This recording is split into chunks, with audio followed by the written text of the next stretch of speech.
Hi everyone, and welcome to Happy Not Satisfied. My name's Dan Morrison, and I'm the founder of Happy Not Satisfied and the host of this podcast. So today I have a super special guest, and as I was just telling her, when I thought of the concept for this podcast, she was literally the first person I thought of. She's done incredible things. You've seen her on American Gladiators and The Biggest Loser. She's CEO of this amazing platform called Foriana, online content, online motivation and inspiration and everything in between. It's an incredible resource. But really, she also is somebody that I kind of coincidentally met through a mutual friend, but feels like has been in my life for 20 years. And I think we're kind of kindred spirits. So all that being said, hello, Jen Widerstrom, and welcome. Hi. Yeah, I remember that. I think I crashed your lunch. It was meant We to were be, at our though. I mean, I friend's think that's for backyard. sure. Yeah, it was a momentous occasion in my life because it connected me to you. Well, it was funny because I went to see my friend and you and Ellie were there, and I didn't talk to my friend at all. No, I don't even know. You like maybe said hi and that was it. We talked for like I two think hours. It was just, we did. yeah. But there was all these wonderful weaves of our lives. I being both from Chicago, both being having that coaching, teaching background. It was just meant to be. Yeah, I couldn't agree more.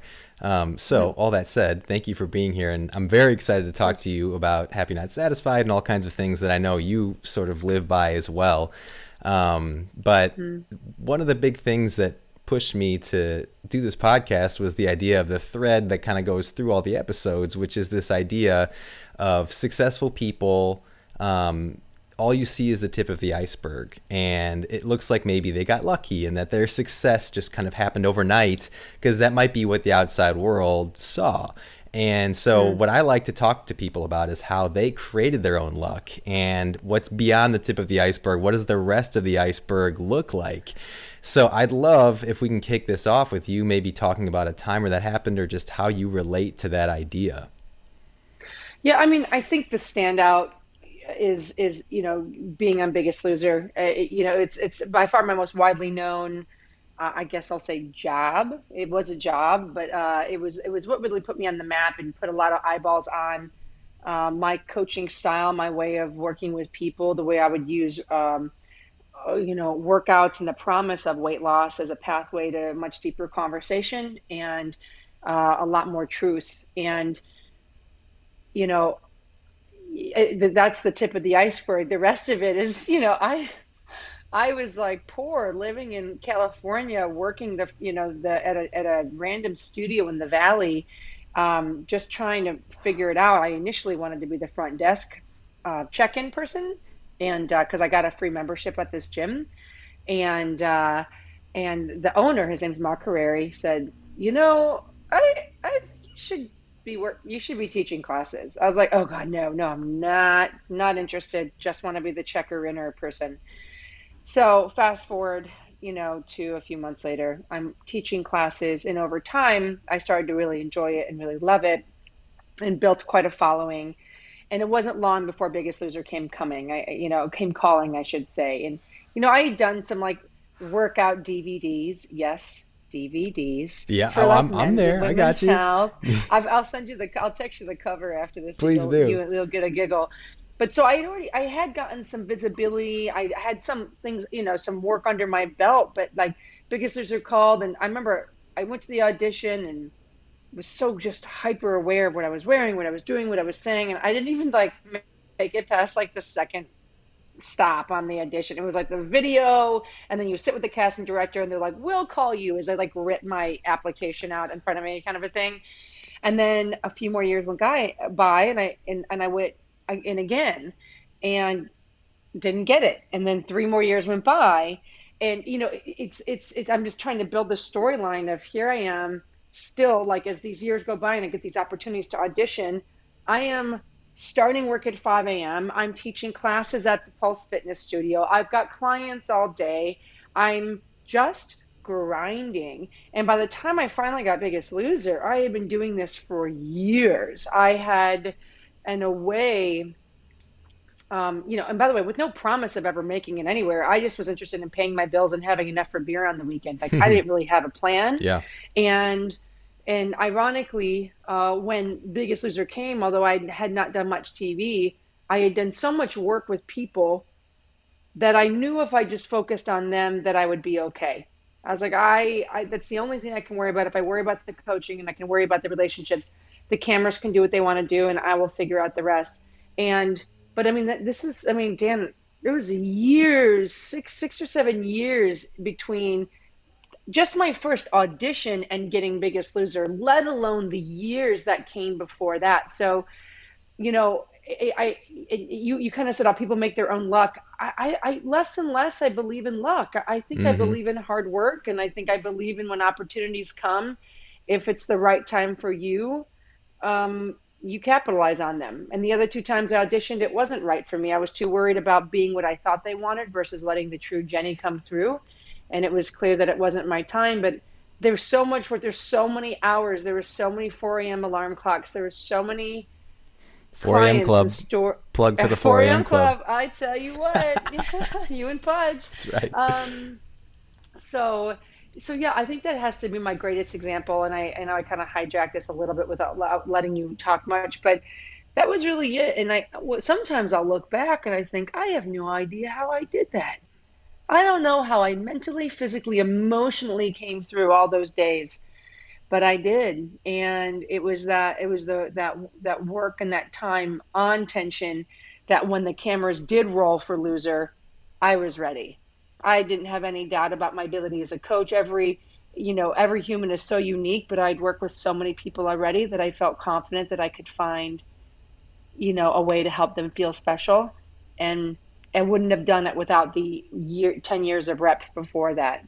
The reps, yeah, exactly. I mean, there's so many great takeaways. I think the first obvious one is, oh, so you didn't just move to California and have your big break, and 6 months later you're on The Biggest Loser. I mean, that's obviously not the way it went. But the other thing that I love is that you were actually rejected from The Biggest Loser 2 other times, and you could have easily just said, well, I guess it's not meant to be, or I'll just keep doing what I'm doing, and that was fun to try. But the tenacity to keep going back is why you got there, and if you had given up, we wouldn't be sitting here talking, and we wouldn't know each other, and you wouldn't have I mean, Yeah. so many things would have gone I differently. no wonder, like, I gotta tell you, Dan, it didn't even occur to me to stop being a trainer. And Yeah. I think that's the thing. Like, I didn't pick something and thought, I'm gonna do it if I get Biggest Loser. And if I don't get Biggest Loser, I'll pick something else. I love being a trainer. I love being in service of people. I love working with the body. I love letting people learn about themselves through their workouts.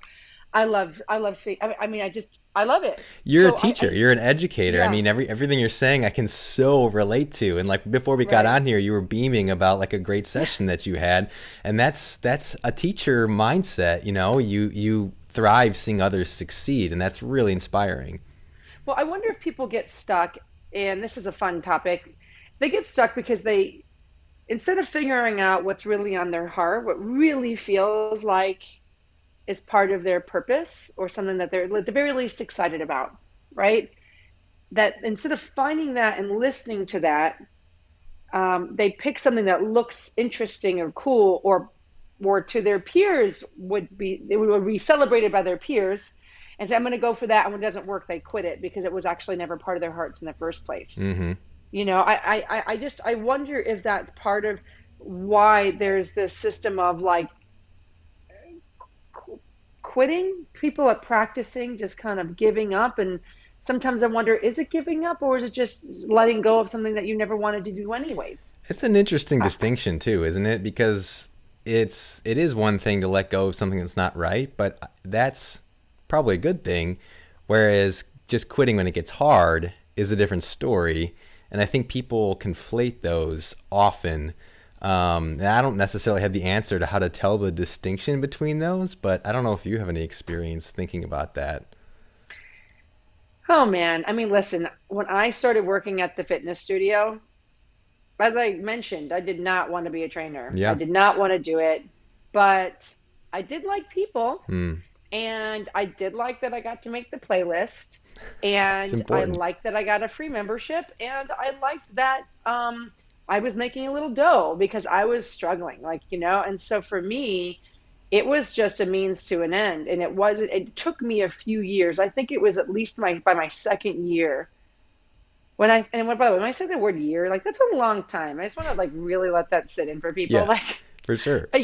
years before I realized how movement changed people and how me as a facilitator of movement was a part of that. And you could see it in the way someone dresses, like they'll start wearing brighter colors. Or I had this guy Mike in my class. I remember he brought me like a mix CD. He's like, I thought these could be like cool songs for the playlist, and I was like, well, like it was him stepping into his courage, saying these are songs I like. Maybe you'll want to play them in class, or somebody speaking up saying, Jen, can we do extra triceps today? The bingo wings are out of control. I was like, all right, you know. And so what I realized is movement changed people, and by moving together created this community. And that's what I fell in love with. I started to realize that this was a tool and not a destination to pay my rent. And then it changed everything. So Mm. when Loser came and went, I was like, well, I'm still going to keep doing this, you Yeah. know? And I've joked. The other part too is, you know, and you and I share this, like we're hard workers. And I have my parents to thank for that, whether that's nature or nurture or both. Like we grew our own vegetables. Strength did not have a agenda in our household. We all worked, we all cleaned, we all did, and we all shared everything. And so to me, I mean, if I was fired from my clients today and everyone's like, you're really bad at training, I would bust tables to pay the bills. I don't care. Like I'm at this point, like would I like to be coaching and training? Of course, but I bust tables. I'm like, I'm around people, like people. I'm around food. I like food. Like, you know what I mean? I have a community built into the staff. So in a way, you start to retarget where what like it has to be for you to be happy or successful, and you just start to get on the path. And sometimes, I mean, there were so many days where I'm like, it's just like feels like the Bill Murray Groundhog Day. You just get up and you grind and you do it, and someday, and then you blink and you're where we are in this conversation, and you're like, oh man, but it's the work ethic that was that river that carried me here. Yeah, absolutely. And I think when you're thinking about career and what you just talked about, and you bust tables or do whatever, like you've distilled down the things that kind of drive you, and it doesn't necessarily have to be the actual career itself, but like you said, it's like being around people, and that's what makes you happy, and maybe teaching, and that's what makes you happy. I think that sometimes we get stuck on the sort of what is this thing specifically, and not why do I enjoy being part of Mm-hmm. this, and that can stifle finding our truest sort of identity and selves, and happiness in what we're doing. And having that open-mindedness is tough, but it sounds like you definitely had that, because you didn't even necessarily want to be a trainer in the first place, and now it's God no. it's it's it's safe to say it's a I mean, passion, I think. I'm glad you circled back on that, because what is that? It's a matter of people. I'm trying to think how to put this into words.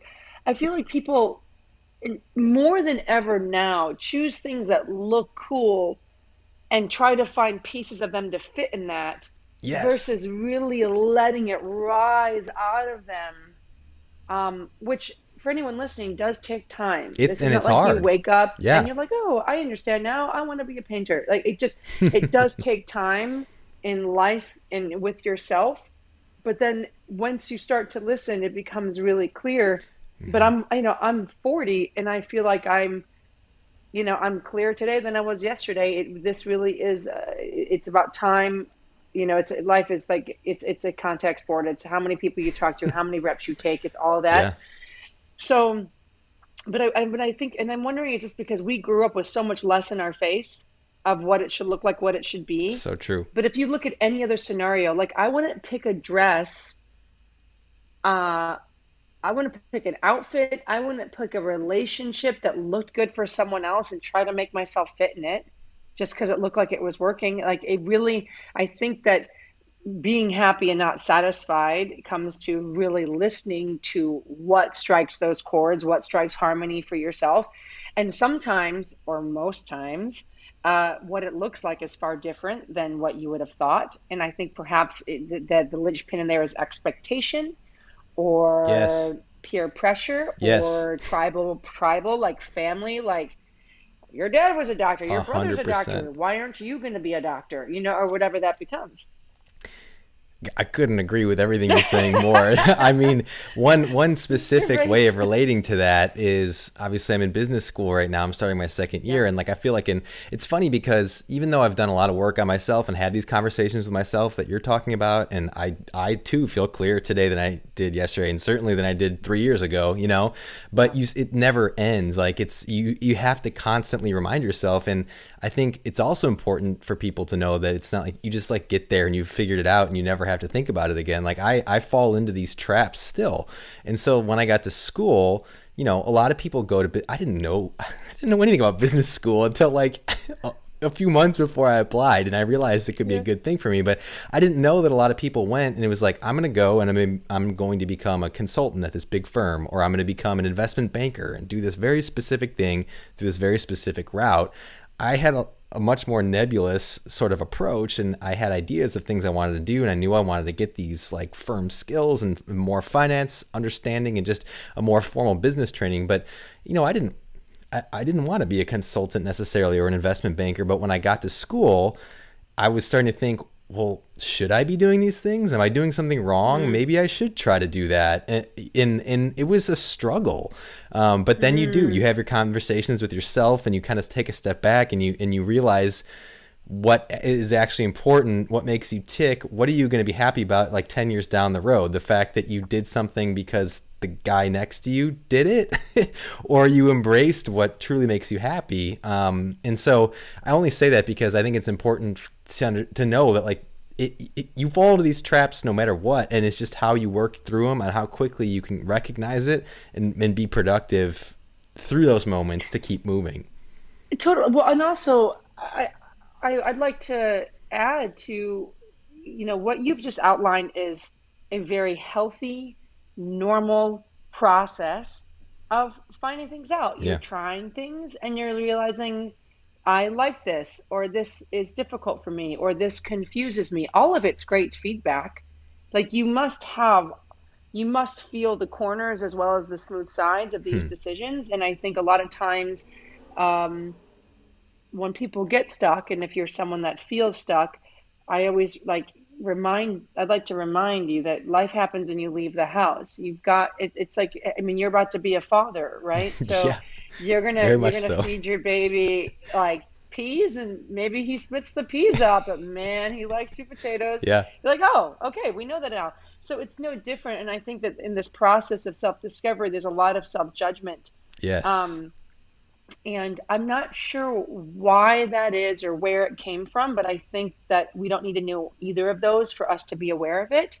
And I always like to akin like this process of this cool journey of life is like you're putting a 5,000 piece puzzle together, Hmm. and you sit and you sit and you kind of sometimes you gather. Everyone's got their own system, by the way. Like, my sister does all the edges first. Like that's her thing. I never another. My brother puts all the colors, that look alike, and I go ham. I don't even look at the box. Like I just go. Amazing. I think it's more fun that way. But the point is like you start to see pieces that look familiar or could work. And how many times do you try a puzzle piece together? You're like, oh man, it looked like it was gonna fit, So and true. it So didn't, right? true.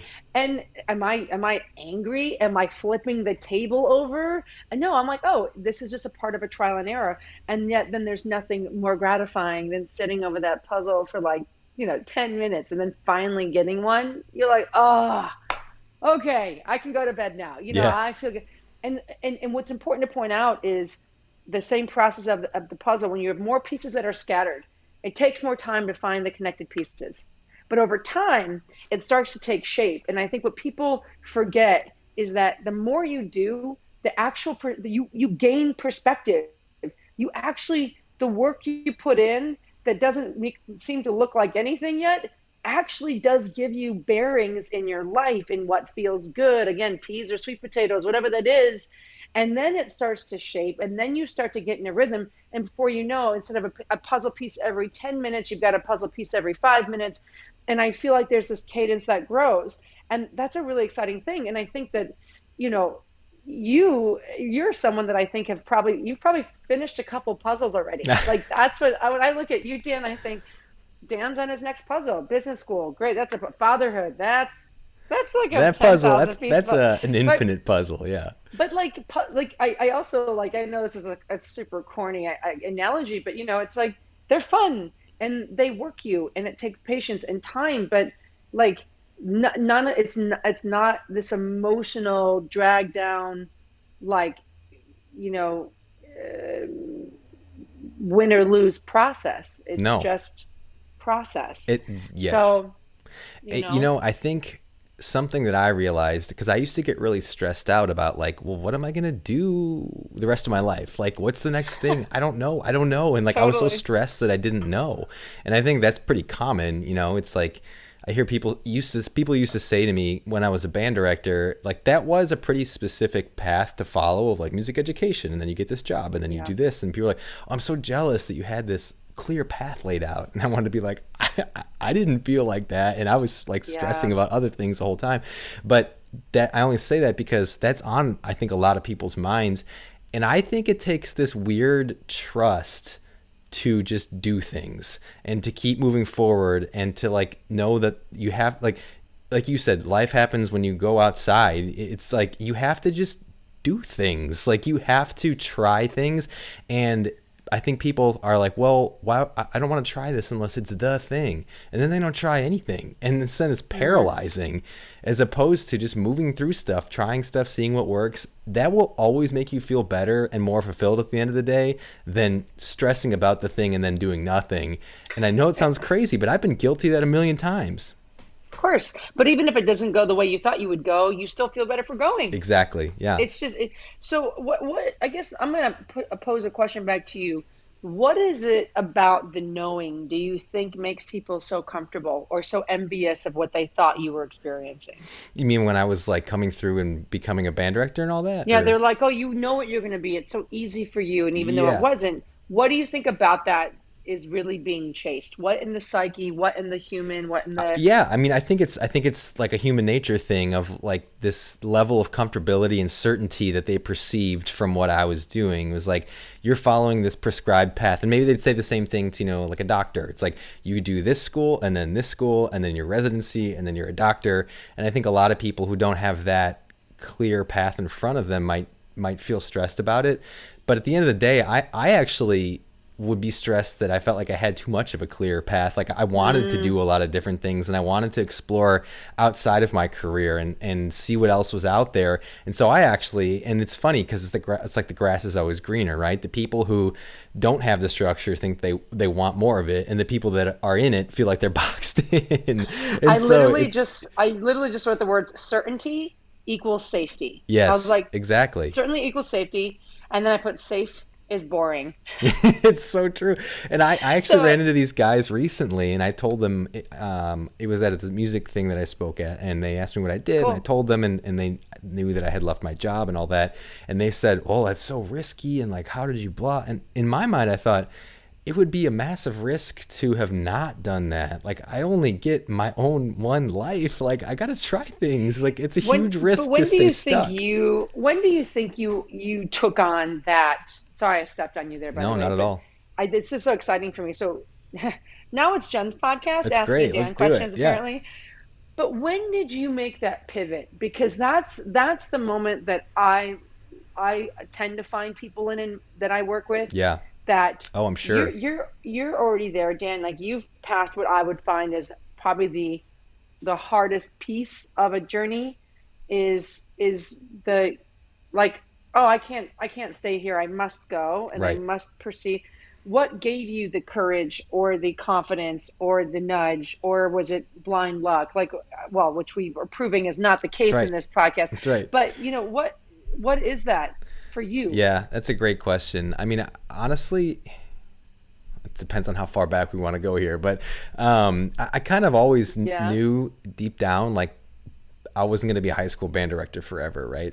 I loved it, and I saw my dad Okay. do it, and it was his thing, and he thrived, and they just named the band room at Prospect after him. I mean, he still does it and loves it. But I knew in my heart that like I had a lot of other interests, and there had to be something else out there. I didn't know what it was, and so I just kind of I kept doing it. And I mean, don't get me wrong, I put my Mm. heart and soul and passion and every fiber of my being into that job. But to be perfectly honest, it was I had that issue of like being stressed of like, well, what's next?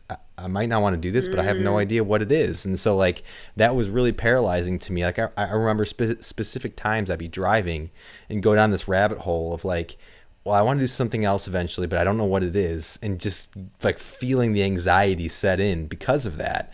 And I think once to be honest, like the COVID time where I actually got to back away a little bit and think about things in a different way and have different perspective and be around some family more and be around Ellie more and just like finally realize like I said to you, I only get this one life to live, and if I just keep saying I'm going to do something and then not do it, it's never going to happen. And so I made a decision that I was going to move on, and a friend kind of told me about business school, and I realized that could be a great thing. I knew I wanted to get to LA, and start working with Jen, my sister, and do all that Yeah. stuff.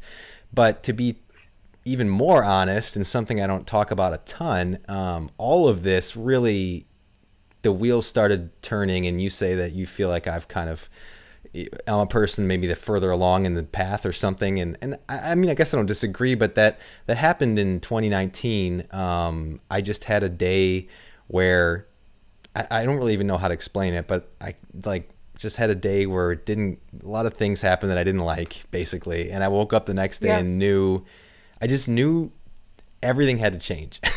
And I mean, Mm. I don't know if that's the way a lot of people, it might be more gradual with other people, but for me, it was like, I want to feel better. I don't want to be anxious all the time. I don't want to be feeling like kind of depressed for no reason. And there has to be a way to get out of this. And so I just decided to try things. I tried to exercise every day. I tried to think way more about what I ate. I mean, I tried to meditate. I did journal, like all the things that you sound cliche because you just hear the self-help people talk about them. It's like, well, everyone talks about them because if you actually do them consistently, they work. But I'm saying all Yeah. that because in 2019, when I did that, and after a few months of doing that, and it sort of became part of me, I think that's when a switch flipped, and I just, it's like that's what I call new Dan. Like I just became a different person, and like it almost Hmm. makes me emotional to talk about because I'm so Yeah. happy that I did that, because I've never, I mean, I didn't know feeling this clear and good was possible until I made those decisions. And then I think all of that led to thinking more about the bigger picture of my life and what actually matters, and thinking less necessarily about the specific job like we were talking about earlier, and more Yeah. about what do I want to spend my time doing. Like who do I Hmm. want to be around? Like I need to make enough money to feel like I can live my life and now support a child, and yes, but then after that box is checked, which doesn't have to be like this crazy threshold, how do I want to spend my time? And I wasn't even capable of considering those thoughts until I had that whole revelation in my life and lived through that, and really have never looked back, and I can't imagine I ever would, because Right. once you feel this good, you don't want to ever not. Hmm. Well, you made me think of like nine things. It's funny. What's cool in 2019, it's like you started, I almost like I wrote down the word listening. You were listening versus looking around, or what are you doing and what are you having Yeah. and what's working. You were listening to yourself, and you woke up that day and you really listened and you let it lead you a different direction. Yeah, for the first And time. it's really funny because, and this is not my analogy, but that's why I love working out and health as a vehicle, because you got to spend time with Dan in those workouts, in those meditations, in that's all personal process. Sure, it's cool to have abs, and if people want it, you go from a size 12 to a size 10. That's awesome. Like Yeah. that, there's no better, or in my opinion, no greater motivating factor than pride. I tried. That's awesome. And but you started to collect this evidence of something else that was within Dan that maybe had never been given light, or maybe you just weren't, I don't want to say mature enough to see, but just there's a You can clearing say that that. No, started to you can say happen. that. Yeah. Okay. Well, For listen, sure. listen. I'll tell you what. I apologize right now to all my boyfriends in my 20s. I was not of sound mind. I Your was not boyfriends that aware. your boyfriends probably weren't either if they were in their 20s, let's be Oh honest. God. I mean, I probably owe all my boyfriends in my 30s an apology too. So let's just go ahead. I'm sorry to everybody. Um, but no, so there's this, it's almost like ice thawing out. There's this awakening that happens, and it comes It is an through awakening. the effort. Yeah. And that's what you did. And so what's cool is you have this evidence of this person, these ideals, and not only that, this capability. You're like, I never thought I could work out 5 days in a row, let alone 50. And I know you have Yeah. probably over 500 days in a row. This 4 a.m. club, I know you haven't been doing that shit forever, but No. like now you're doing it. And it's God. like you'll never trade it. Yeah. And what's fun is and the other thing that I heard is like now, again, this vantage point that you've created for yourself of not, and we're certainly never putting down former selves. We get to learn from them and cherish them and say, oh my gosh, that person Yeah. was a big part of here. But now that you feel this way, and this is the best part, now we protect this feeling. It's Exactly. much easier to protect this feeling and this understanding once you've gotten there versus seeing if it even exists. And I would say most of us stay satisfied because we don't really know if happy exists. We don't really know if in fact we were able to find it and touch it. Could I sustain it? Will I blow it up? Will I fail? And often the paralysis comes in questions and in worry and in doubt without even seeing that, oh my God, it's one night, it was one night sleep away for you. Yeah. And it's for everyone listening, it's so much closer than you think, but your willingness to believe it's there it all hinges on that. Man, you're hired. That was incredible. That What did was, I I mean, say? you're talking about this stuff better than I can. I mean, I think you said that we stay satisfied because we don't know if the happiness exists. That is, Yeah. I mean, wow. That's Yeah. profound, and it's so true. And I think too, just related to all of this, I started this because of what it did for me. I saw the transformation in myself that I honestly, like, I looked at it and I was like, I can't believe this happened. Like, a lot of people that are in my life right now only know me since then. But Oh, when I funny. come across people from like back in the day, they're like, what happened to you? I mean, it's like literally some people I think don't even recognize me. It's just not even the same person. And Yeah. so I felt like if I can go through this transformation, then anybody can. I mean, it's not like it's easy necessarily, but once you get a taste of it, it almost can be sort of easy because it feels so good. Yeah, well, and that's the hallmark of every great student is to therefore become a teacher. Like you to pass the baton. I mean, it's part of I mean, if you found a fabulous restaurant, which you have, and you've told me, you would tell me about it. You'd be like, Jen, you gotta try this. You gotta do. Why would it be any different for self-development?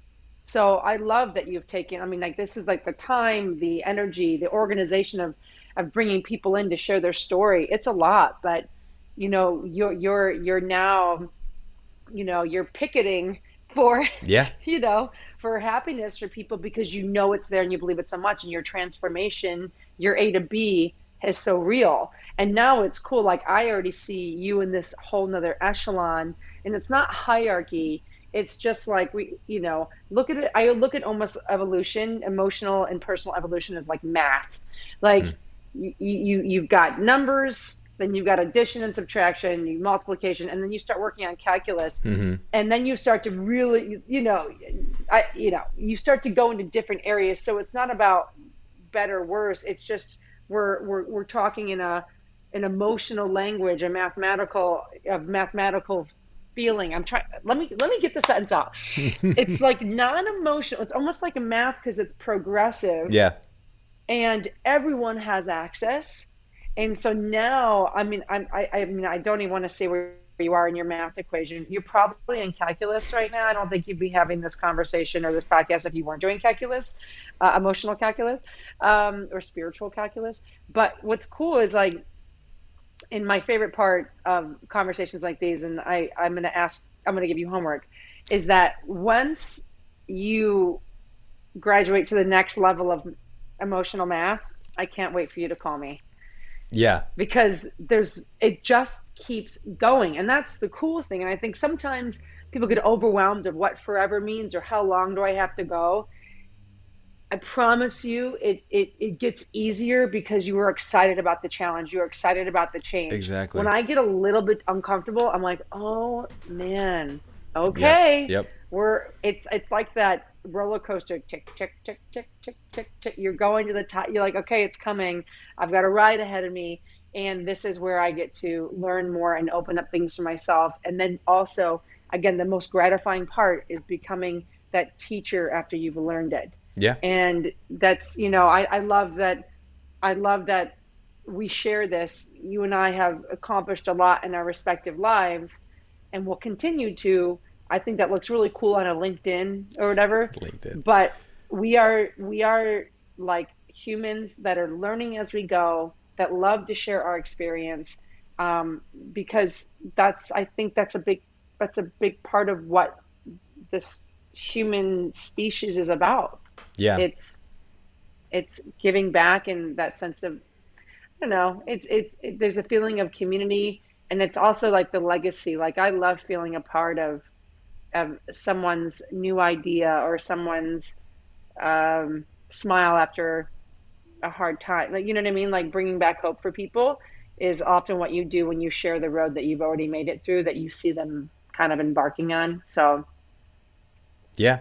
and we both do it. No, 100%. And I mean, talking about sort of accomplishments and saying, we've both had some success in career and in life, and I would agree with that. But I also think that's an important point to stop on for a second, because I think both of us have probably realized and maybe even struggled with this idea that like hitting these maybe milestones or these successes or these achievements, like early on, I know I used to just feel like, well, once I get to that thing, then I'll feel happy, right? And so it's like this thing Yeah. I always like to talk about. It's like, I'll be happy once and it's just like a vicious cycle that you never get out of, unless you're able to sort of take a step back and talk to yourself and change your mindset.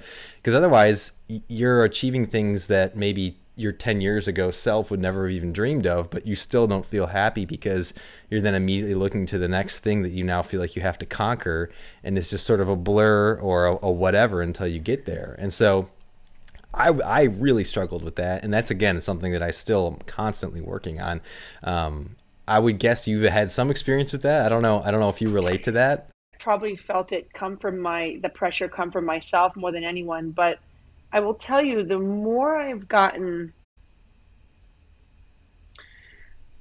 really clear on, I guess, who I am and how these life experiences kind of accumulate in your life, you realize it's so much less about what I'm doing and so much more about who I'm being. Yeah.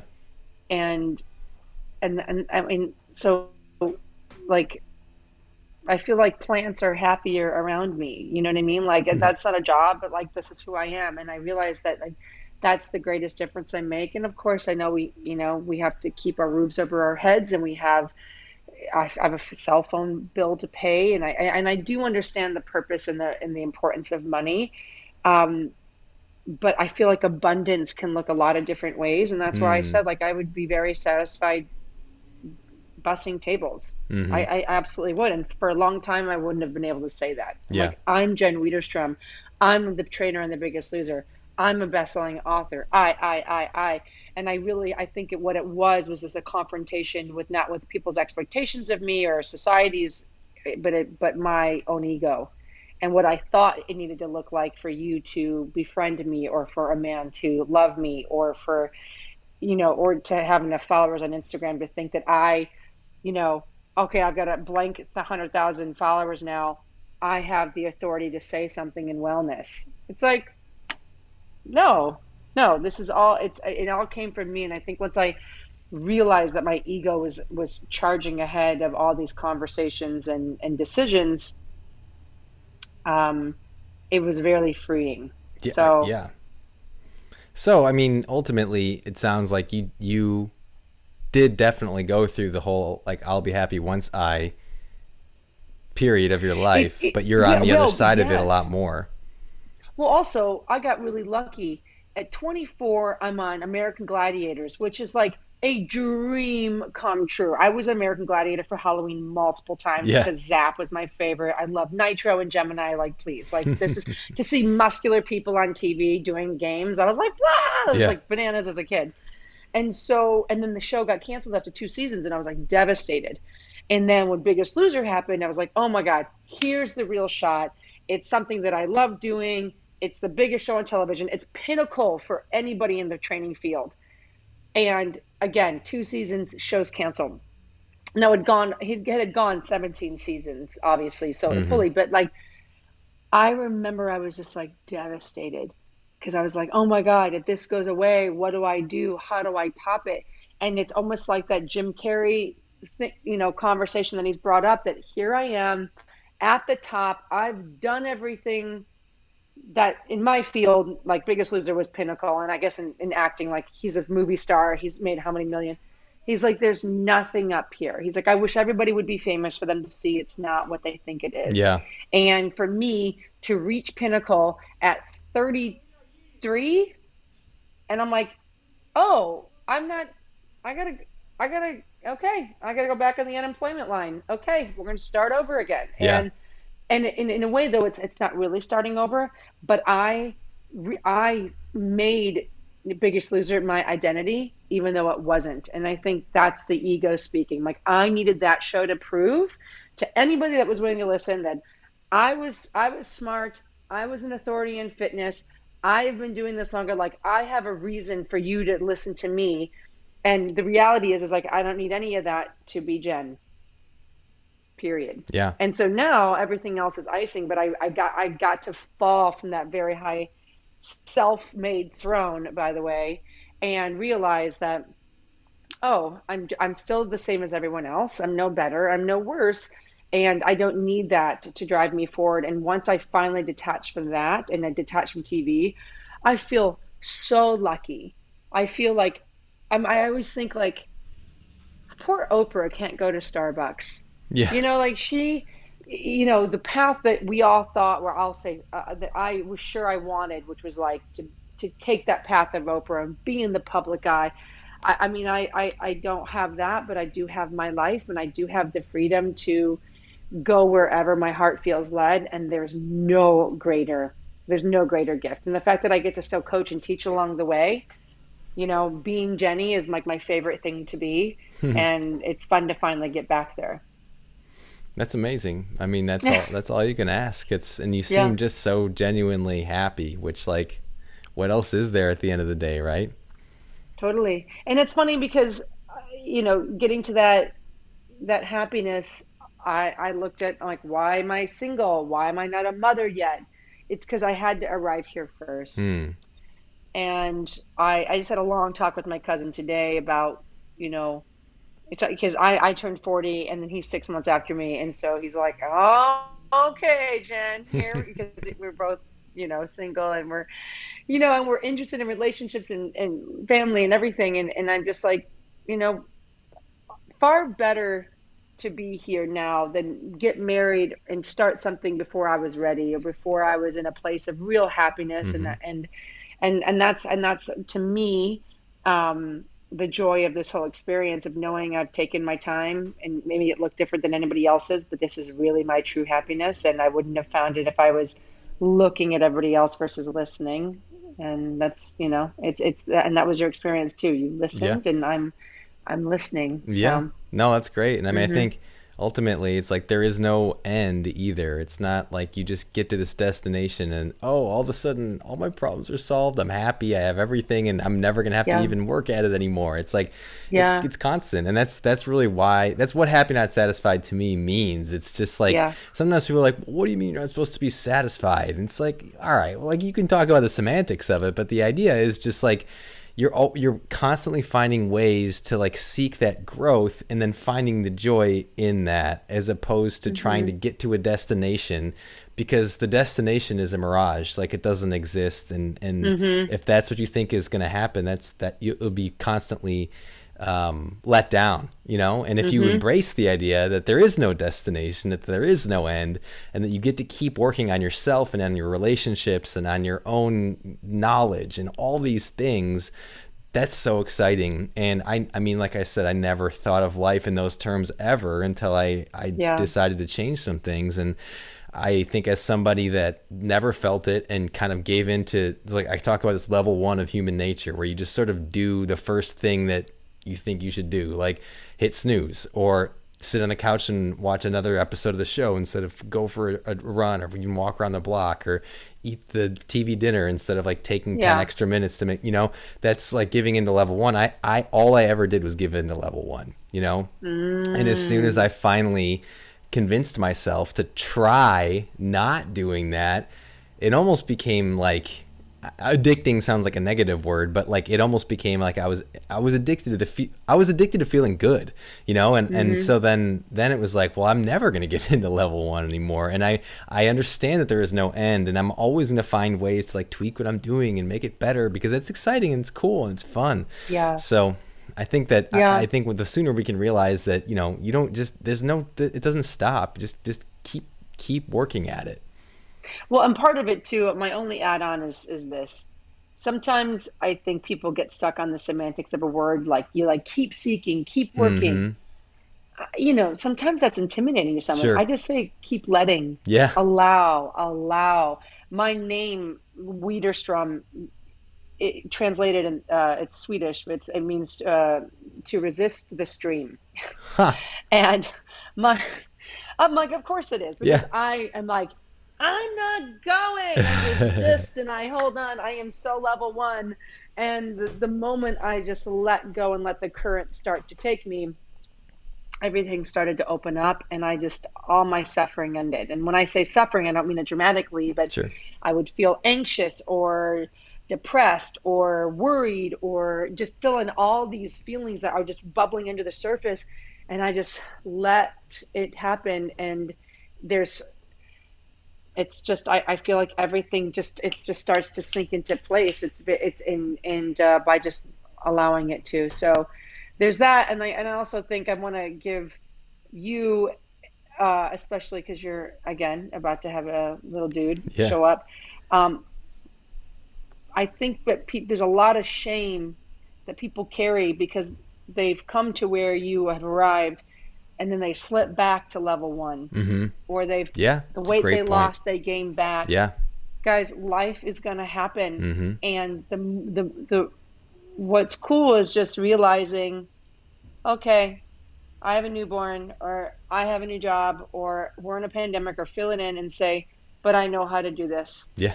And then you drop the self-judgment, and you just get out of level 1 again. I think of it like gears. Like when you said level 1, I think like shifting, like level 1, gear 2, gear.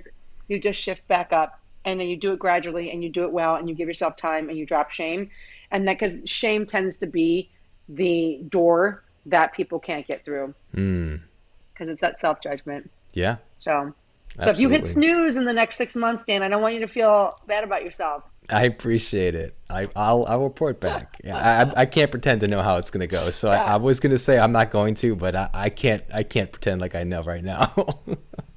I'm excited. I'm actually excited to see how your experience shifts.